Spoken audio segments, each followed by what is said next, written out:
I want to start out with just a short discussion about 3 boats, okay? 3 boats. I'm going to start with Launchpad.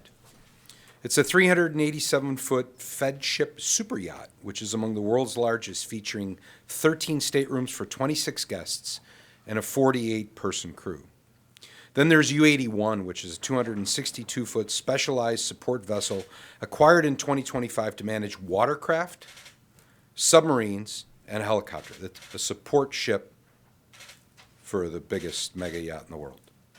And then there's Wingman, which is a 220-foot support vessel used for transporting additional toys, because you can never have too many toys, including jet skis, a submarine, and, as reported, some luxury vehicles. This is the $500 million yacht collection of one Mark Zuckerberg for his personal use. Now, let me just say this. I'm not offended by that. I'm really not offended by that. Good for him. Good for him. Good for the companies that make the ships. But here's the thing. When you hear my colleagues talk, we're not looking to punish corporations. We're not looking to steal money from corporations to fund our priorities. We're looking to level the playing field so it's fair and it's transparent. These are not changes that are novel. These are reversions. Over the course of the last 50 years, corporate special interest lobbyists have changed our tax codes, whether it's the local level, the state level, or the federal level. Over the course of the last 50 years, they have made it so that the richest people in the world, Donald Trump he's made $3.5 billion in net worth in 1 year off of being the president of the United States. But he went 20 years without paying any taxes at all. Because they have lobbied for changes and loopholes that allow them to exploit the tax system in ways that no one else gets the advantage of. Now, I'm a fan of history, and one of my favorite presidents, a poster of him hangs behind me in my office, John Kennedy, once said very famously, we all know the quote, "Ask not what your country can do for you, ask what you can do for your country." Now, were they talking about what you can do for Alabama or Georgia or Illinois or Minnesota? No. Was he talking about what you can do for our mountains or our lakes or our forests or our rivers? No. Was he asking what you can do for our flag or our national anthem? No. Ask what you can do for your country. That's the people that live in it. And yet the focus of corporate special interest lobbyists over the course of the last 50 years has been to create a situation where they pay little to no taxes, and everyone else must foot the bill.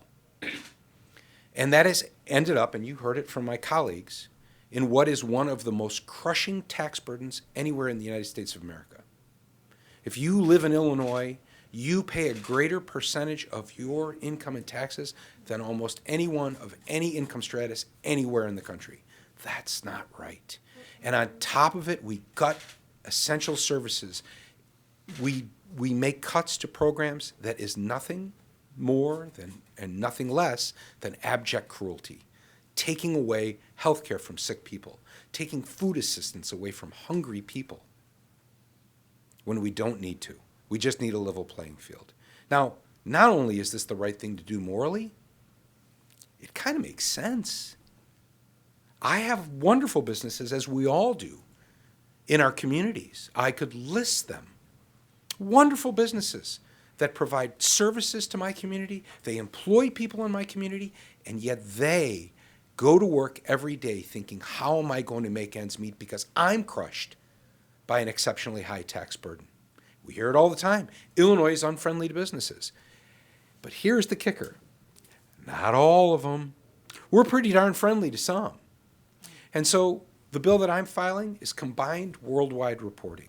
This closes a major loophole in the tax code. And it is something that was widespread until corporate lobbying interests came in and eliminated it.